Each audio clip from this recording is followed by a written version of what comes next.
Nous allons parler du Tchad et du dialogue national dans ce pays. Succès Masra, des transformateurs, pose ses conditions. On va également parler du Niger, une manifestation contre les troupes étrangères dispersées. Gambie présidentielle, le président Adama Barrow contesté par ses adversaires. Et puis on termine comme de coutume par le Togo. La DMK appelle à un jeûne de 7 jours pour la libération de ces prisonniers. Nos invités sont en place. Il s'agit de l'homme de lundi, David Diakbavi de togosite.com. Bonjour, vous allez bien? Bonjour, oui, ça va. Et bonjour aux téléspectateurs. Bonjour également à toutes ces personnes qui nous reconnaissent à travers ces écrans, à travers nos passages sur ce plateau. Je leur dis un coucou particulier. Nous avons également quelqu'un, lui, il vient chaque jour. Il suffit que je lui envoie les invitations. Comme Imayaba, vous allez bien, directeur de publication de Le Symposium. Oui, Michel, bonjour. Je salue également les téléspectateurs et téléspectatrices qui nous suivent actuellement. Et je crois que nous sommes au dernier virage pour l'année 2021. Année de décembre, que ce mois-là porte du bonheur pour toutes et tous. Et que la fête, malgré la pandémie et la crise pandémique, qu'on puisse quand même célébrer dans les conditions restrictives de Covid-19. Merci beaucoup, merci pour vos voeux. On va au Tchad. Les autorités tchadiennes donc de transition préparent le grand dialogue national attendu pour la fin du mois. Certaines formations insistent sur les principes de format remplis comme préalable. C'est le cas de Succès Masra des transformateurs. David Diakbavi, on n'est pas surpris. Lui, depuis le début de ce processus, il pose ses conditions. Oui, je pense que ces conditions rejoignent aussi l'essentiel des conditions qui sont celles portées par l'ensemble de la population tchadienne aujourd'hui, après le décès du président Déby et la succession au pouvoir faite par son fils dans les conditions qui ne sont pas celles prévues par les tests constitutionnels du Tchad. Et donc aujourd'hui que les choses semblent avancer selon les nouvelles autorités qui sont là et qui lancent un dialogue national qui va réunir les parties prenantes, les partis politiques, la société civile, l'armée tchadienne, etc., autour des sujets fondamentaux. Je pense qu'il faut asseoir cette rencontre pour éviter que le Tchad retourne dans ces années de travers.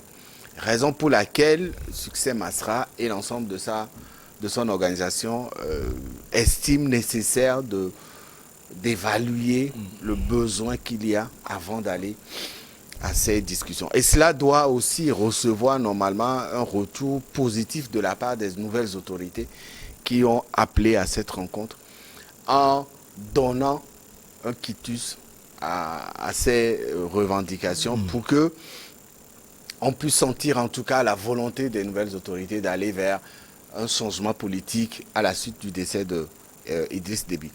J'estime quand même qu'il y a du sérieux, il y a de l'honnêteté dans les pas que posent les militaires aujourd'hui au Tchad. Mais beaucoup estiment que ce dialogue national n'est pas souhaité par l'armée tchadienne aujourd'hui au pouvoir parce que ce n'est pas dans son programme. Et donc c'est à la suite des rencontres que le jeune président avait eu avec ses pairs de la sous-région. Vous vous rappelez de ses voyages réguliers au Congo, etc. Et que c'est à la suite de ces différents voyages que la proposition lui a été faite de convoquer un dialogue national pour asseoir les sujets essentiels qui participeront à la reconstruction du Tchad. Et donc aujourd'hui que Succès Masra pose ces conditions, je pense quand même qu'il faut regarder avec beaucoup d'attention le contenu de ces revendications pour trouver des solutions, même si toutes les réponses ne pourront pas être données à ces revendications, que certaines ou celles qui sont nécessaires ou celles qui sont aujourd'hui fondamentales puissent être réglées avant que ce dialogue national ne puisse commencer véritablement. C'est l'opposant du moment au Tchad, il faut le souligner comme Mayaba, depuis le début. C'est Succès Masra qui parle, on ne voit plus le reste de l'opposition tchadienne. Entre-temps, la junte militaire au pouvoir a tendu aussi la main à certaines parties de l'opposition. et surtout aux militaires, mais Sucé Masra, lui, il n'est pas content de tout. Hein.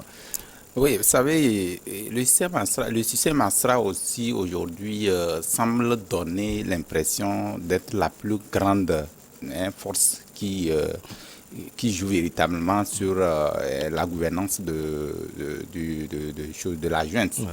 Aujourd'hui, quand vous regardez même dans les préalables que pose ce succès, Masra, vous allez constater que c'est tout un ensemble c'est tout un armada de revendications qui, à mon avis, s'il faut évaluer et décortiquer point par point ces revendications, ces préalables, cela formulerait déjà l'ensemble des discussions qui sont à mener au cours de ce dialogue. Parce qu'il y a trois grands axes, enfin trois préalables importants qui, à mon avis, tournent autour même du problème tchadien aujourd'hui. Parce que quand on parle même de la gouvernance, c'est-à-dire que vous allez voir qu'ils ont parlé de comment l'appelle-t-on, il faut d'abord une justice, c'est-à-dire une gouvernance...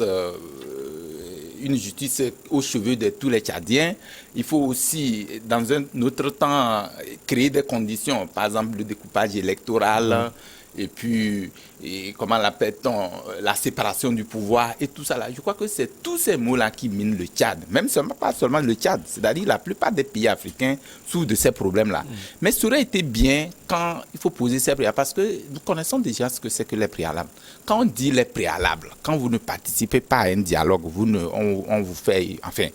participez pas à un dialogue et vous posez des préalables, nous avons ce que ça a donné ici au Togo.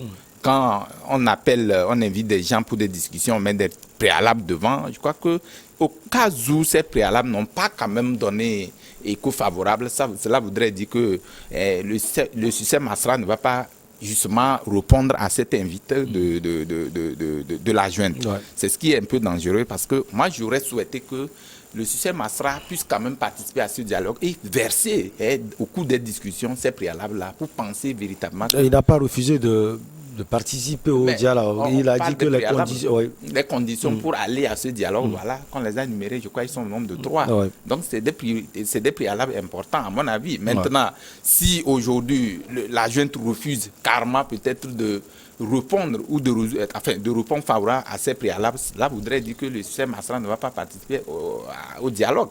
C'est ce que je dis. Donc, moi, j'aurais souhaité que tout ce qu'ils ont réclamé, c'est bien. Souvenez-vous même, avant même ce dialogue, il y avait d'autres préalables qui étaient posés. Et donc, on trouvait solution. En l'occurrence, quand vous voyez la libération de, je crois, 39 détenus politiques. Détenus politiques, ouais. Donc, tout ça là, ça a été, comment on le dit, ça a été exaucé. Donc, la volonté de la junte est affichée. Comme l'a dit David Diakwabi, la volonté de la junte est manifeste au niveau du Tchad. Je crois que c'est encouragé. Maintenant, ils disent même que, même c'est dit, même au niveau de l'achat de la CEDEAO, ils disent même que tout ce qui, c'est l'un des préalables, que tous ceux qui sont encore au pouvoir actuellement, la jeune qui dirige la transition ne doit pas faire acte de candidature pour les présidentielles à venir. Donc je crois que c'est des préalables importants, mais il aurait important qu'au cours des discussions, qu'on puisse poser des sujets importants de taille de ce genre pour qu'on puisse trouver solution, matière à discuter. L'opposant Sucé Masra n'est pas seul, il y a aussi David Diakwabi, Wakitama. Oui, je crois, moi j'estime que Sucé Masra a raison de poser des préalables. Et elle pose ces préalables parce que les nouvelles autorités tchadiennes ne sont pas, à leurs yeux, aux yeux de Sucé Masra, ne paraissent pas sérieuses. Et elles ne sont pas... on a l'impression que ce choix d'aller à un dialogue national leur a été imposé. Je le disais tout à l'heure. Ouais. Et vous vous rappelez de là où, du pays dans lequel le jeune Déby avait fait cette annonce. C'était en de ses voyages à Brazzaville. Ouais, c'était au Congo. Où il a annoncé qu'il y aura un dialogue national au Tchad.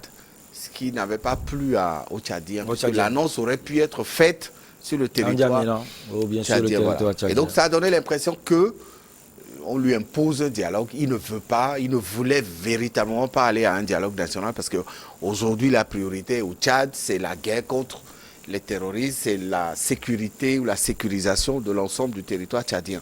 C'est ça la priorité aujourd'hui. C'est ce que l'ancien président avait fait jusqu'à un beau matin. On nous dit qu'il aurait été tué sur un champ de front, un champ de front, comment ils les appellent dans le dialogue militaire. Là. Voilà, au front. Merci.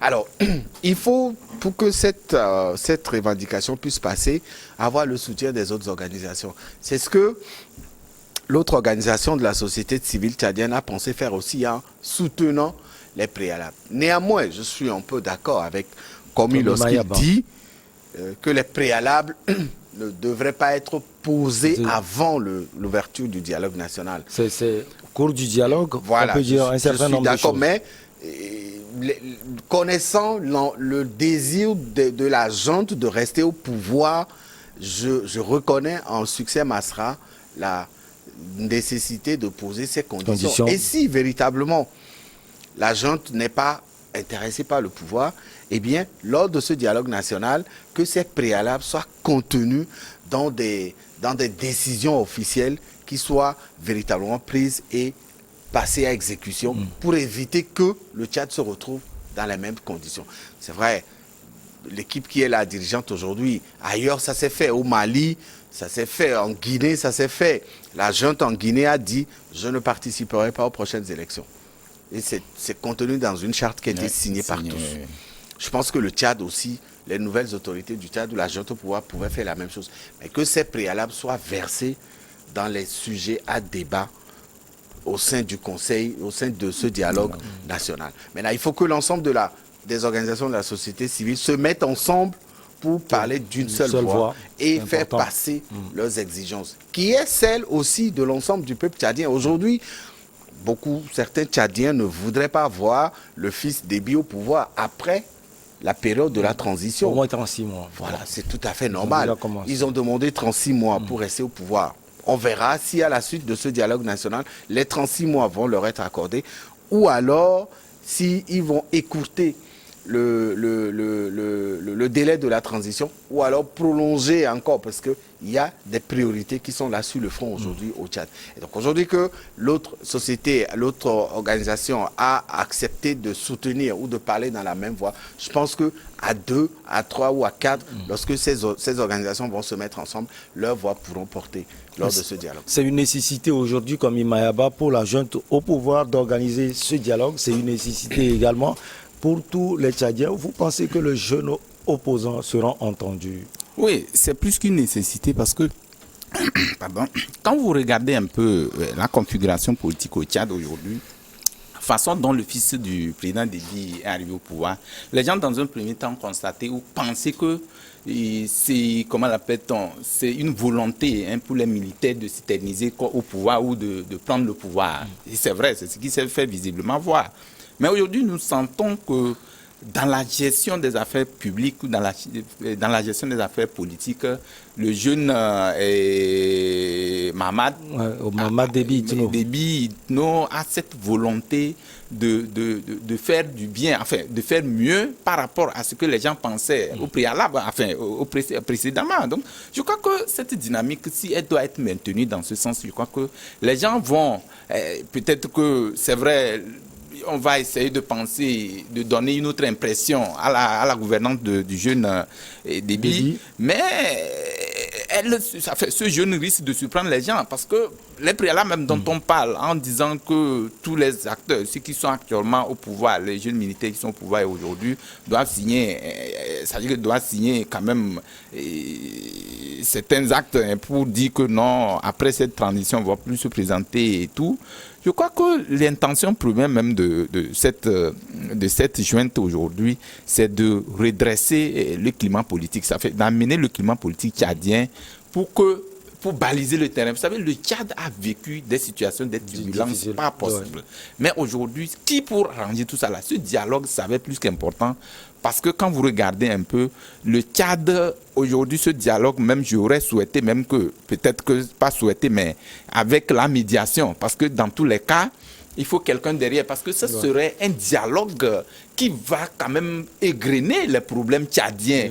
depuis la gouvernance et apporter les solutions. Apporter évidemment les solutions. Donc, ce dialogue doit faire le ramassis de tous les problèmes tchadiens et les mettre dans un panier à décortiquer et trouver éventuellement des solutions qui sont posées au niveau du Tchad. On marque la pause, on revient avec nos chers invités David Diakbavi et Komi Mayaba pour la suite.